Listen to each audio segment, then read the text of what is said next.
So it's been a while since the last review of a newly released movie on this channel, and I thought it is a great time to bring it back. You see, I was rooting for Supergirl to be a good film because I enjoyed Superman for the most part, and I want the newly assembled DCU to have a bright future ahead. So I paid quite a price for an IMAX ticket expecting something decent to come my way, but instead I ended up watching a film that I'll never rewatch.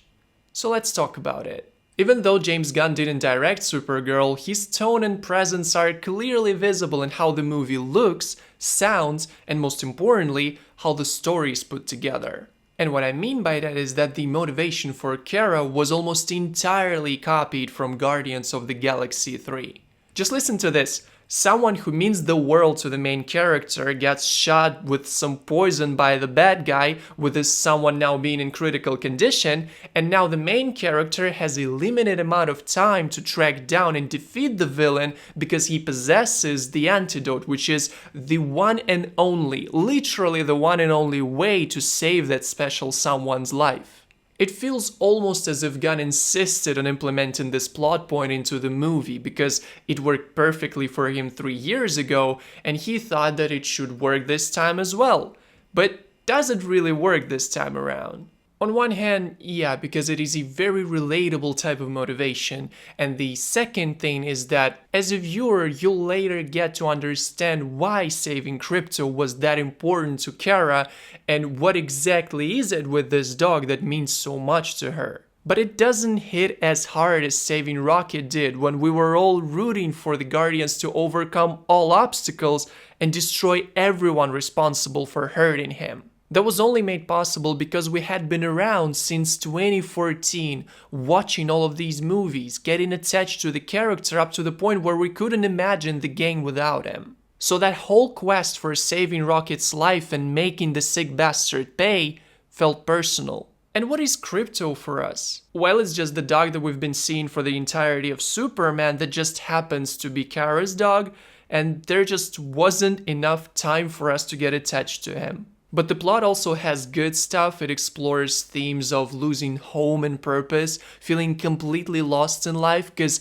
life has been drifting on autopilot for some time now. But it definitely felt like a side plot that just added extra weight to the main focus, which was saving Krypto. And saving Krypto required lots of fighting to do, so what is up with action sequences here? This I'd say is where the movie really underperformed because having a generic plot is one thing, but having action sequences look pretty much boring is a problem on a much bigger scale. I couldn't help but feel like I've seen all this 100 times before. If you've seen 5 decent action/comic book action movies, you probably won't be impressed. My second issue was that both with the fighting sequences and the overall look, the movie felt too CGI and in a way that you can't unsee. And in my perspective, good CGI is when the viewer doesn't notice it because it's so immersive. I'm aware the movie didn't have a $400 million budget like Avatars or Star Wars of the world,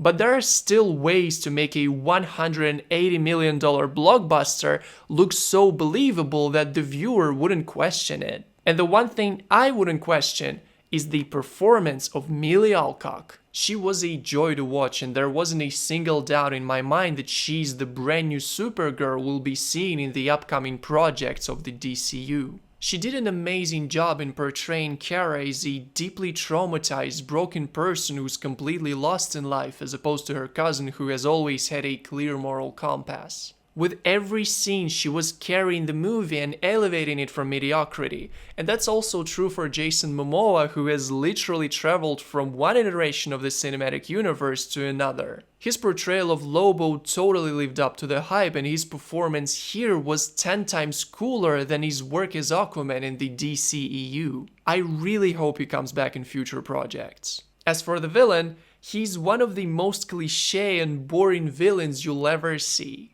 He and his cronies are simply bad for the sake of being bad, and that pretty much sums them up. By the way, remember I said that James Gunn's presence can also be felt in how the movie sounds? That means the movie just couldn't be made without the addition of multiple songs here and there. Well, in the case of Guardians, it was the unique element that helped those characters stand apart from the giant MCU roster, Here, it felt like a trick that Gunn just can't let go of apparently. Now let's talk numbers. By the time the video is uploaded, Supergirl has already played through its first week and you're now seeing the relevant box office figures. Reports say it needs roughly 320 million to break even, and I'd be genuinely happy if it reaches that mark. The DCU looks kinda promising, I don't want its second movie to bomb. But looking at it realistically, who's gonna spend their money on it when there's Spider-Man right around the corner? I mean, come on. If you still haven't made up your mind on whether to see Supergirl and you found my video, I wouldn't advise you to spend your time and money. It's just